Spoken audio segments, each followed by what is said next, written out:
今天呢，再来说一个南京的故事。这个案件发生在托乐家美食街，在南京生活的朋友或者熟悉南京的朋友都不会陌生。托乐家离我们前几天说的翠屏山的凶宅瑞景文华别墅距离非常的近啊，都在将军大道的沿线。那个是碎尸，这个更狠，把尸体碎掉之后做成了麦乐鸡块。2014年9月底，南京托乐家美食街负责收垃圾的工人发现了一些异常情况，在美食街的大垃圾桶里面连续2天多出了很多熟肉。既然是美食街呢，自然有很多饭店的厨房垃圾，有些熟肉垃圾啊并不稀奇，稍微大一点的店一天丢上10几20斤肉，这也是寻常事儿。负责收垃圾的几个工人里面，有一个年过50的老年工人。这个人呢，是参加过对越自卫反击战的老军人。战争时呢，担任卫生兵，退伍以后，老工人回乡工作。后来儿子考上南京的大学，他们老夫妻也跟着来了南京。老人在农村干活习惯了，闲不下来，主动的就在附近的美食街找了一个清洁工的工作。在老人看来，清洁工很轻松，每天也就是扫地倒垃圾就行了，等于是锻炼身体。这一天呢，老工人听同事老太太抱怨，说是这2天不知道哪个饭店多扔了几十斤肉，好几包，袋子里面撒满了番茄酱。这袋子呀，重得要命，老太太嘛，力气不够，搬不动。老工人心善，主动的就说：“我去搬吧。”于是他把大垃圾桶里边的几大包熟肉用力拎到门口堆放起来，准备等垃圾车来的时候呢，丢掉。期间呢，这袋子包裹的不是很严，掉出了几块撒着番茄酱的肉。老工人随手捡起来，准备塞回袋子里面。突然，老工人吃了一惊。咱们前边说了，老工人以前做过卫生兵，对越自卫反击战死的人很多，医院整天收到尸体，怎么死的都有。老工人也真是什么样子的死人都见过。他仔细看着掉出来的几块肉，越来越吃惊。无论怎么看，这都不像是猪肉、牛羊肉或者是鸡肉，相反，似乎像是人的大腿上的肉。一开始老工人自然觉得不可能，南京是什么地方？大城市，又是省会，怎么可能大街上扔着人肉呢？这老爷子呀，顺手就把肉塞了回去，转身就走了。走了几步，还是觉得不对劲儿，他忍不住又走回来，将肉拿起来看了很久。绝对没错，这真是人肉。老爷子受惊不小，立刻打手机报警。几分钟之后，110赶到，随后刑警也赶到了。南京刑警身经百战，他们一眼就看出这确实不是动物肉，而是人肉，还被煮熟了。我的天哪，这个歹徒真是胆大包天。他敢在号称刑警全国第1著称的南京杀人，还敢将肉煮熟之后撒上番茄酱扔在街上，这是要干嘛呀？这不是向警方挑衅吗？经过现场简单分析，法医判断这是一个女性的部分尸体。根据老工人的反应，前一天也曾发现这种袋子装的熟肉，应该是尸体的其他部分。这一下，警察们就倒了霉了。他们赶到臭气熏天的垃圾场，反复搜索了好几天，终于找到了尸体的其他部分。同时，在托乐家美食街的下水道里也发现了部分碎尸。经过法医拼接，这是大体上一个女人的躯干四肢，但是呢，脑袋不见了。根据乳房和其他部位分析，这个女人很年轻，只有20多岁，身材高挑，双乳丰满，还没有生育哺乳过。这受害女孩的尸体被疯狂地切成了数百块之多。根据尸体被切割情况来看，歹徒似乎对人体结构不太了解，很多切割属于乱切乱砍。但歹徒显然心理素质很好，力气比较大，碎尸非常从容。很多尸块还有反复切割的痕迹，同时还有反复解冻又冰冻的现象。这说明歹徒将尸体放在冰箱，一块块拿出来慢慢的碎。根据尸块被切碎的情况来看，歹徒至少花费10天以上的时间反复切割。可怕的是，碎尸全部被高温煮熟，这是为了掩盖尸体的臭味和消除特征，同时对 DNA 进行破坏。至于尸体为什么会被撒上番茄酱和酱油呢？倒不是南京老百姓胡猜的，所谓做成人肉麦乐鸡块给吃了。根据尸体拼对的情况，尸体大体完整，也就是没有被吃掉。警方认为撒番茄酱是为了将尸体伪装成厨房垃圾，也就是熟肉，用来迷惑清洁工人。正常来说呀，如果看到碎尸的不是这个老工人，恐怕还真没有人能认得出来。那为什么不把尸块直接扔到长江或其他荒郊野外呢？他扔在美食街上，即便做过了伪装，怎么都会被人看见，穿帮的可能性还是挺大的。那歹徒究竟是什么心理呢？警方开始调动监控，可惜歹徒显然是夜间丢弃的碎尸，监控模糊不清。歹徒还做了伪装，戴了帽子和口罩，看不见相貌。能够确定的是，歹徒只有一个人，是一个体型中等的人，不能确定是男还是女。这个线索呀，就中断了。其他的线索呢？抛尸的塑料袋是每个超市都可以买到的，绳子也是，都没法追踪。这塑料袋上发现了一个指纹，有可能是歹徒的，但仅仅凭借这个指纹是没法破案的。根据同犯罪证据库的检索，毫无收获。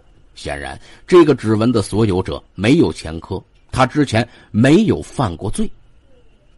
那么唯一的线索就是尸体了。没有头颅的尸体被毁坏严重，又被反复冷冻蒸煮过，几乎所有特征都被破坏。不过依靠江苏省公安厅高超的法医科学，仍然提取到死者的 DNA。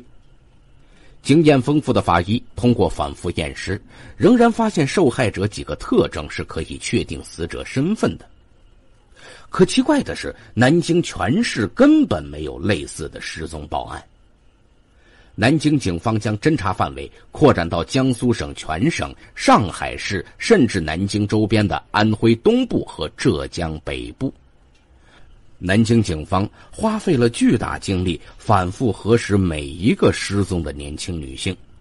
专案组办案民警经常一天工作20个小时以上。结果是令人失望的，所有失踪女性都不是这具女尸，不符合女尸的特征，极少数还做了 DNA， 也都被排除了。难道受害女孩是边缘省份的人吗？明知道工作量极大，南京警方还是硬着头皮将范围扩展至全国。经过数个月的繁琐调查，专案组仍然是在做无用功，全国失踪女性都被排除在外。也就是说，死者的家属没有报案。这么个大活人失踪了，为什么不报案呢？不能查清尸源，这个案子也就无法侦破。万般无奈之下，警方只能另寻他法。之前尸检说明，死者是被反复冷冻解冻，那么能够冷冻一个人，至少需要一个超大的冰箱，甚至是冰柜。南京警方在全市排查大冰箱和冰柜的线索。遗憾的是，南京市周边家用电器的销售基地，每个月的冰箱冰柜销量数量何止数千上万呢？况且有了网络电器商城以后，很多订单根本就无法追查。这个线索也就这样中断了。现实如此，南京警方已经尽了最大努力，始终不能破案。现在唯一能做的就是继续调查受害者是谁。警方最希望的就是受害女孩家属能够报案。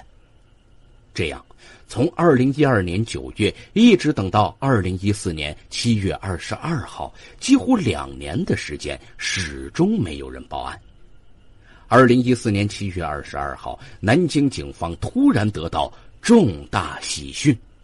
那么，能够顺利破案吗？2012年，南京托乐家美食街发现了一大包被废弃的熟肉，看着像是麦乐鸡块，可实际上却是一名女性的碎尸。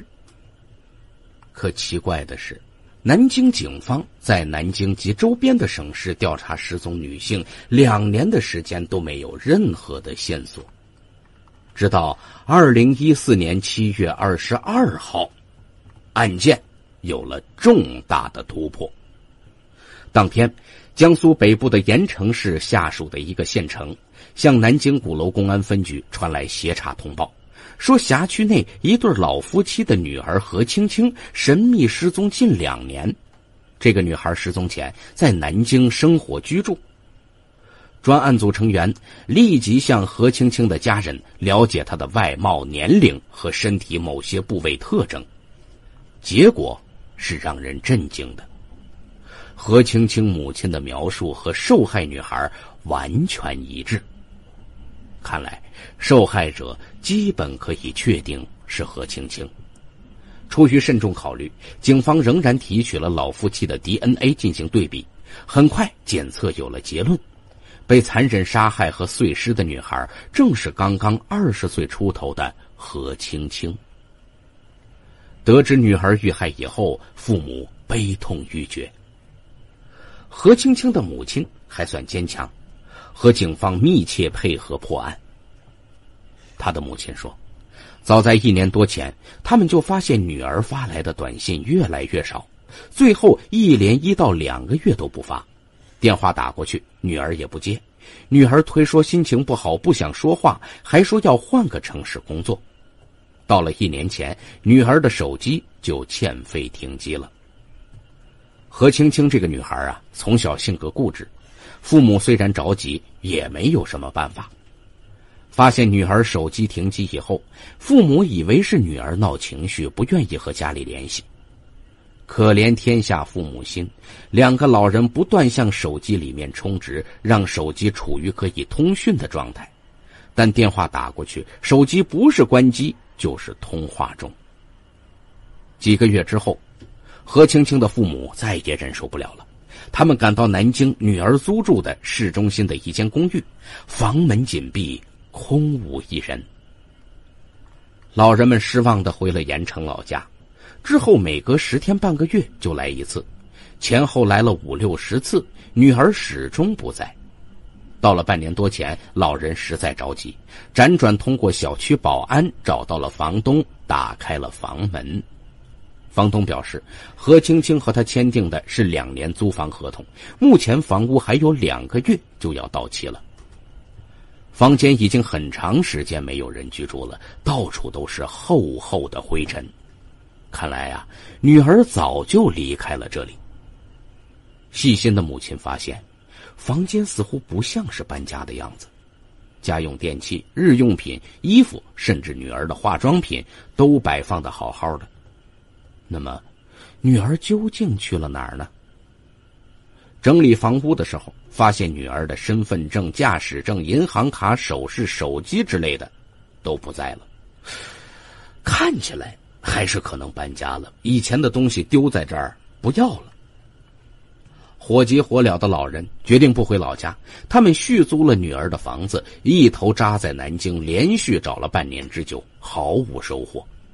他们用尽办法，甚至调出了女儿电话通讯记录，挨个打过去询问。通讯录中的男人大多推说不认识何青青，一些所谓的朋友也不知道她的下落。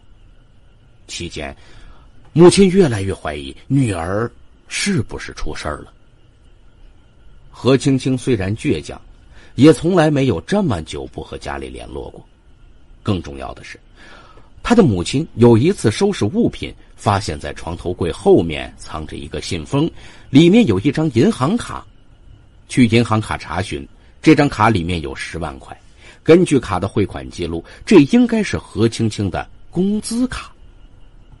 那么，如果女儿是搬家了，最低程度也会带走所有的钱吧？谁会把10万块钱丢在一个马上就要到期的公寓里呢？听了何青青母亲的这番介绍，警方倒是大惑不解。刑警问他的母亲：“老太太，这我可就不明白了。你女儿失踪1年多了，就算可能是搬家，毕竟找不到人，你们为什么不立即报警啊？为什么拖了1年多，这才报警呢？”何青青母亲脸上露出尴尬的神情，欲言又止。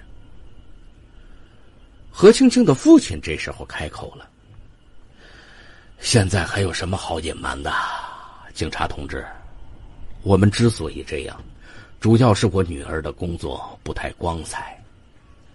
她从小不爱读书，高中毕业以后就去南京、上海、苏州找工作，没几年她就穿金戴银的回来。我觉得事有蹊跷，我就问她怎么回事。她告诉我自己在 KTV 做服务员。我也一把年纪了，自然知道这个服务员是干什么的。我当时气得差点病倒了，让他留在盐城，我们小县城，不允许他再回南京了。谁知道2天以后他就跑了。我这个女儿心肠特别硬，从小到大不听我们老两口的话，我们实在管不了，也就没办法了。这次女儿失踪了，我们知道可能是出事，但他们这行啊，经常换地方，经常1、2个月不和家里联系。他的母亲这时候补充说：“警察同志啊，我们其实早就在老家报了案，女儿失踪几个月之后，我们就在盐城小县城当地报了失踪了。但我们那儿啊，跟南京不一样，警察效率很低，他们一般不愿意立案，毕竟立案你就得破案呢。他们说手机能打得通，肯定是家庭矛盾，拒绝立案。没办法，我们只好等了2年。根据法律，失踪2年就可以强行报失踪案了。到了7月，这时间就要到2年了，我们那儿公安呢，这才勉强立案。”果然，南京警方的调查非常不顺利。坐台小姐都是流动的，很少在一个地方待太久。警方先调查何青青的住所，时间相隔太久，何青青的母亲又打扫过房屋，所有的证据早就不存在了。根据警方仔细勘查，仍然发现在卫生间有疑似少量血迹的东西，只是时间太久，已经失去鉴定价值，不能排除是何青青的生理期出血。看来这儿有可能就是案发的第一现场。歹徒杀死了何青青，在这里碎尸，然后抛尸。如果何家当时就报案，警方当时就立案，直接调取小区监控，就至少可以得到一些关键的证据，案子很容易就破了。此时小区的监控早已经没有当时的影像存档，失去了最有力的线索和证据。走访邻居，邻居也表示何青青白天睡觉，晚上出门，和他们没什么接触，根本不了解。对门的一个职业太太认为，她说这个女孩子呀，长得倒是很漂亮，个子也很高，丰乳翘臀，长发飘飘，特别会打扮，往街上一走会迷死不少男人。好像有个男人会来她这儿，说的是一口南京本地方言。我听到过她的声音，没见过人，不知道是她男朋友还是她亲戚。这个线索又没了。比较靠谱的就是走访何青青的同事朋友，距离何青青失踪接近2年，和她一起工作的小姐早已经四散而去，不知去向。警方花费了很大精力，找到了当年她的领班。根据这个领班回忆，找到了已经转正行的一个王姓小姐。这个王小姐呀，是南京本地人，现在已经结婚怀孕。听说何青青遇害之后，王小姐毫不吃惊。她说：“我知道啊，迟早她得有这一天。”警方追问之下，王小姐开始有些害怕。有些东西我是知道，但是不敢说。现在社会什么人都有，万一她知道是我说的，来找我麻烦。我这刚结婚又怀孕了，不想惹事儿。警方反复劝告王小姐，这是人命关天，不是小事儿。何青青好歹是你朋友，现在死得这么惨，你也应该说出真相，为她伸冤呐。而且公民有义务配合警方办案，你知情不报也是违法。王小姐思索再三，终于开口了。作为关键人物，王小姐提供了一条极为重要的线索。王小姐说，十有八九是包养她的那个男人害死的。这个男人姓乔，是南京哪个国有大公司的干部，年纪很轻，最多30岁。他很有钱，还愿意花钱。他们俩人呢，是2010年认识的，没多久就上床了。你也知道，我们是夜总会坐台的，逢场作戏多了，什么男人没见过呀？没想到姓乔的一眼就看上了何青青，天天来找他，在他身上花了很多钱。后来他让何青青别再上班，租了房包养他。何青青呢，就不在夜总会干了，开始做情人。那段时间他很无聊，经常找我聊天逛街什么的。他觉得这个男人条件好，对他也不错，想和他结婚。我跟他说过，我说你别傻了，人家有老婆，就是玩玩的。而且人家是干部家庭，在南京有头有脸的，怎么可能娶我们这样的儿媳妇呢？何青青听了呀，还挺不高兴。他跟我说，你看着吧，我绝对能做他的老婆。后来我听说他们经常闹，何青青整天逼着他离婚，不然呢就去那个男人的公司里边去闹去。这些国有企业干部啊，最怕有桃色新闻了，这男的呢就软了。我后来劝他，天底下男人多的是，何必盯着一个人呢？但何青青这个人呢，性格太厉害，就是抓住这个男人不放。我就知道他们打过好几次架，我又劝他别把人逼太狠了。别看这姓乔的好像挺软，逼急了也难说，说不定彻底跟你闹翻了呢，你人财两空，什么都得不到。何青青这个人呢，从来不听人劝，我说了也是白说。大概1年多前吧，我跟他就失去联系了。当时我还有些怀疑呢，是不是出事了？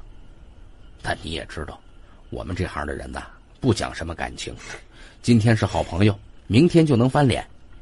我打电话几次给何青青，她没接，我后来也不打了，毕竟她也不是我妹妹，我也管不了这么多。那个姓乔的男人全名是什么？在哪个国有企业工作？这我不知道，但他们那时候经常联系，你们查查，肯定能查到。于是警方立即调查何青青的手机，果然有了收获。在2年多前，南京某国有交通企业的干部乔某的手机同何青青的手机频繁通话，那么乔某自然有重大的杀人嫌疑。警方没有浪费一点时间，立刻对乔某实施抓捕。那么乔某到底是不是杀害何青青的真凶呢？南京警方对曾经包养过何青青的某国企干部乔某进行了抓捕。警方刚刚一出现，在单位办公室悠闲上网的乔某就低下了头。到了公安局，乔某却一言不发。警方开始也有些疑惑，这样一个人能够做出这种残忍的案件吗？乔某短发，瘦高个，皮肤白皙，谈吐温和，说话语速较慢，戴一副眼镜。这个人文质彬彬，似乎还有些懦弱。你要说这种人杀人碎尸还扔在大街上，没有几个人会相信。当然这些已经无足轻重了。根据取到的乔某指纹，同装着碎尸塑料袋的指纹完全一致。面对证据，乔某放弃抵抗。对，何青青是我杀的，我知道你们迟早会找到我的。那么乔某这样的一个文弱书生型的人，为什么会做出这种残忍的事情呢？乔某讲述了他和何青青的故事。乔某是南京本地人，1983年出生，杀人的时候不过31岁。乔某是独子，父母都是国家干部，从小家教严格。他学生时期是所谓的乖宝宝，老老实实，按部就班的上了高中，考上了南京知名大学的交通学科。毕业以后，在父亲的介绍之下，进入一家大国企从事高速公路工程。工作能力不错，加上有老爸罩着，20多岁就成为一个实权科室的科长。自从担任科长之后，各票包工头都开始向乔某行贿和拉拢。乔某呢，也逐步的从一个老实的孩子，慢慢的变坏了。期间乔某结了婚，妻子是大学的同学。乔某这个人长得还挺帅，文质彬彬，妻子呢漂亮还有才。俩人大学时候经过轰轰烈烈的恋爱，毕业以后很快结婚了。他自从当上了科长就开始和包工头们出入南京各大夜总会，和坐台小姐们混在一起。2010年妻子怀孕了，两人不能同房，乔某寂寞难耐，出入夜总会就更多了。在这期间，他遇到了身材高挑、外表冷艳的小姐何青青。乔某很有钱，加上年轻英俊，很快获得了何青青的青睐，两个人就上床了。因为工作原因，乔某经常出差。搭上何青青以后，他借口出差，频繁地和何青青开房。可怜大肚子的老婆被蒙在鼓里。这么几个月之后，被人称作冷艳花魁的何青青也动了真感情。他觉得乔某和其他嫖妓的男人不同，对他另眼相看。也不知道怎么回事，乔某对性格冷傲的何青青呢，也有了一种深深的好感。俩人就开始了所谓的热恋。有了这种感情以后，乔某就不愿意何青青再去上班和别的男人厮混，就出钱包养了他。何青青租住了鼓楼区一栋公寓，俩人开始甜蜜的二人世界。即便是所谓的蜜月期，乔某都感觉到了何青青性格中的强硬一面，和他温顺的老婆完全不同。何青青有很强的控制欲和占有欲，从不让步。这一期间，何青青偶尔看到乔某手机上还有别的坐台小姐的短信，就反复追问，不依不饶。又一次，乔某因为应酬又去夜总会找了小姐，有人告诉何青青之后，他在出租屋大闹了一场，爬上阳台威胁要自杀。乔某一个读书人，哪儿见识过这个场面呢？吓得手足无措，他同意再也不去夜总会了。这样何青青才破涕为笑。没想到这仅仅只是个开始。乔某的内心深处虽然喜欢何青青，但认为她呀最多是一个妾，一个情人，绝对不可能和她结婚。何青青却不这么想，她逐步感到乔某为人比较真诚，对人体贴，工作又好，家里又有钱，就想着做他的老婆。两个人认识了1年之后，何青青就开始旁敲侧击让乔某离婚。乔某这时候逐步后悔了。2011年，乔某妻子已经生了一个女儿，面对母女2人，乔某开始有深深的愧疚感。另外，乔某越来越觉得何青青的性格很可怕。这个人性格固执强硬，颇为暴躁，他经常因为一点小事大发脾气，闹得不可开交。有一次，乔某有一道菜做得不好，何青青不满意，俩人争吵起来，他一下子就把桌子掀了。还有一次，乔某给何青青洗头发，手重了一些，何青青破口大骂，闹了好几天。总之，乔某觉得何青青不是一个能做老婆的女人，开始疏远她。何青青也不是笨蛋呐，从2012年开始，她直截了当要求乔某离婚，跟自己结婚。她威胁乔某说，你不同意，我就去你单位大闹一场，看你还留得下去吗？你爸爸都没面子。乔某目前的地位和财富都来自于单位，他的父亲和单位头头脑脑也都很熟悉。如果何青青真的去闹了，不但乔某立马就要变成普通老百姓，连父亲也会蒙羞，抬不起头来。无奈之下，乔某只能是一次次屈服。真让乔某离婚吧，他没法向父母和妻子交代，他更不可能娶一个坐台小姐回家。乔某左右为难，如坐针毡。这样，俩人大闹了半年。何青青看出没什么希望了，开始变了一番说辞。行，你可以不和我结婚，但我跟你1年多了，青春的损失怎么办？你得赔偿我，给我一笔分手费。乔某见何青青这么说，顿时大喜过望。行，你说吧，要多少钱？给我100万。什么？你说真的还是开玩笑啊？姓乔的，我什么时候跟你开过玩笑？100万，少1分都不行。我哪有100万呢？你这1年多花了我多少钱了？你自己算算呢。我现在连10万块都拿不出来。哼，我管你有没有呢？没钱你去借呀。你一个可以盖章的大科长，还愁借不到钱呢？现在我给你2条路，一是跟我结婚，一是给我100万，你自己选。要是你让我什么都得不到，我先去找你老婆，把咱的事儿告诉他，看他会不会气死。被迫无奈之下，乔某一咬牙，决定想方设法凑钱，一定要摆脱这个女人。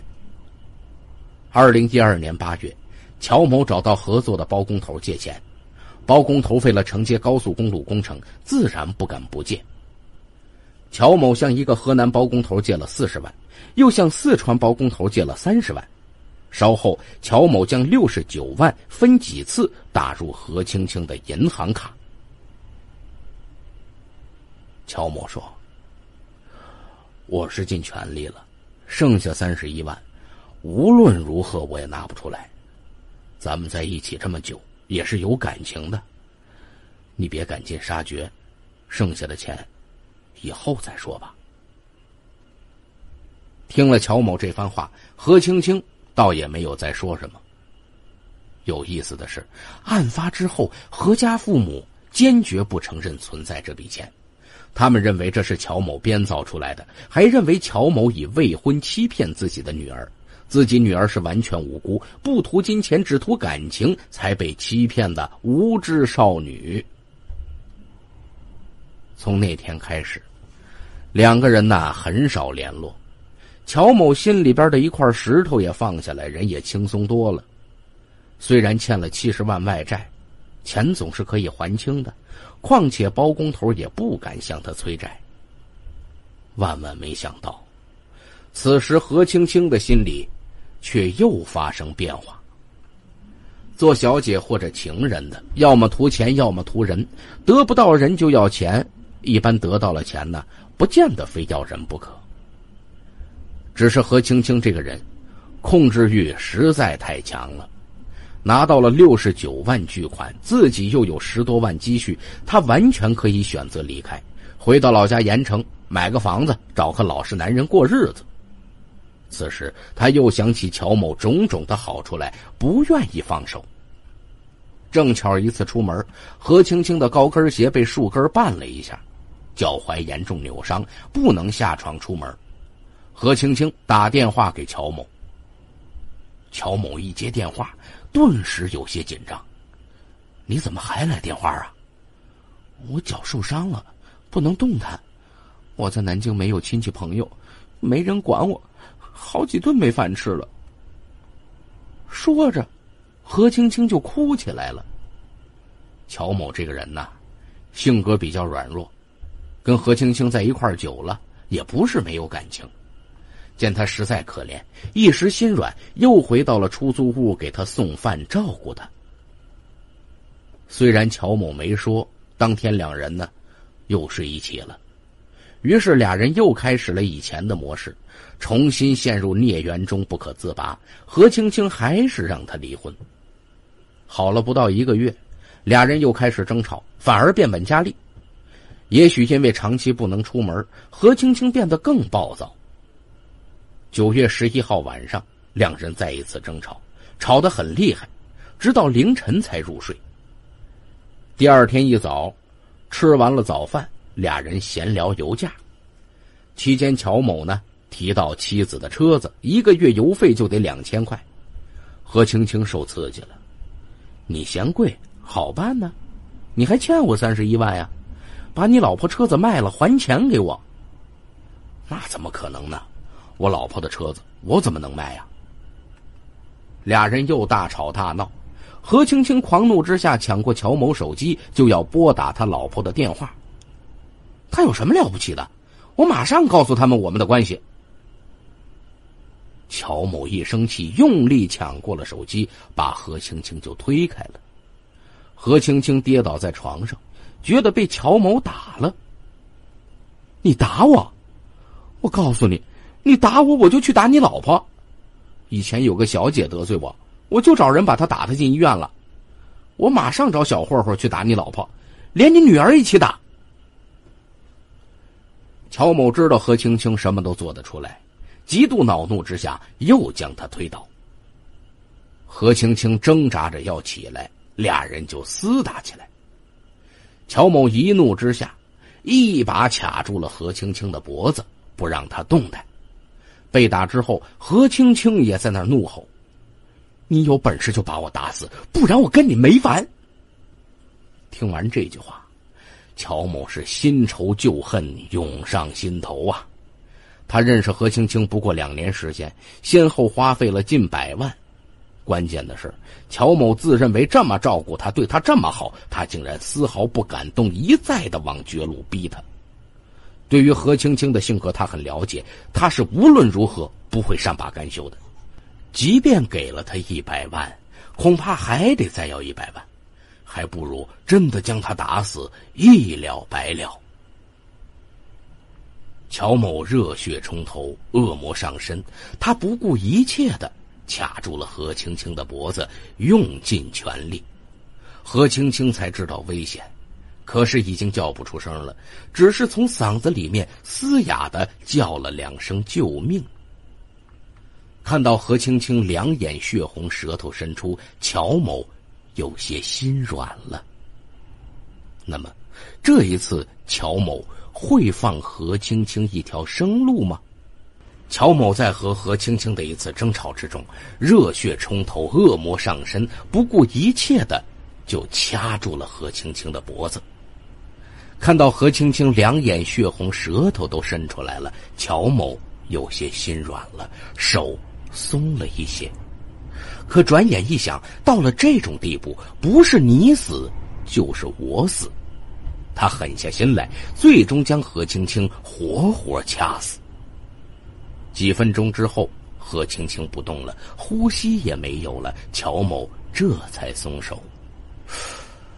他死了，下面该怎么办？报警自首吗？不行，报警的话，就算不是死刑，也得坐一辈子牢。乔某活到现在始终养尊处优，哪能去坐牢吃苦啊？这还不如死了呢。干脆自杀吧。他到厨房拿起菜刀想要割腕，想起妻子和刚刚1岁多的女儿，他又下不去手。他一死，还不会说话的女儿就没有爸爸了。乔某想来想去，决定掩盖这一切。如果下面被警察迅速抓住，也就认了，不然的话，能多活1年是1年，至少可以多照顾1年女儿。如果说之前乔某的所作所为都不过是一个普通的好色易怒的男人，他后面所做的事就完全不同了。乔某后来供述说，既然已经杀了人，我反而冷静下来，反正最坏的结果不过是死。乔某当天要和同事去山东出差，已经订好了火车票，显然这不能改，不然很容易暴露自己。何青青的尸体怎么办呢？此时是南京的9月，天气还比较炎热，等出差2天回来，尸体腐烂的臭气恐怕全楼都会闻到。他冷静细致地计划着一切。他先去门口的一个电器城，要求购买一台大冰柜。营业员表示没有现货，最快送货也得2到3天。乔某哪能等这么久啊？他就借口说自己是开便利店的，急需要冰柜冻雪糕，于是将唯一的样品买走了。本来样品呢是没人买的，营业员自然也愿意卖掉。当天上午，冰柜就送到了何青青出租屋的门口。乔某将尸体塞入浴室，和工人一起将冰柜搬进了客厅。期间他表情轻松，还和工人抽烟聊天。工人走了之后，他立刻将尸体塞入冰柜冷冻起来。他出差需要1天的时间，不知道冰柜究竟能不能彻底冰冻尸体，不发出臭味。细心的乔某竟然还买了一些除臭剂，塞进了冰柜。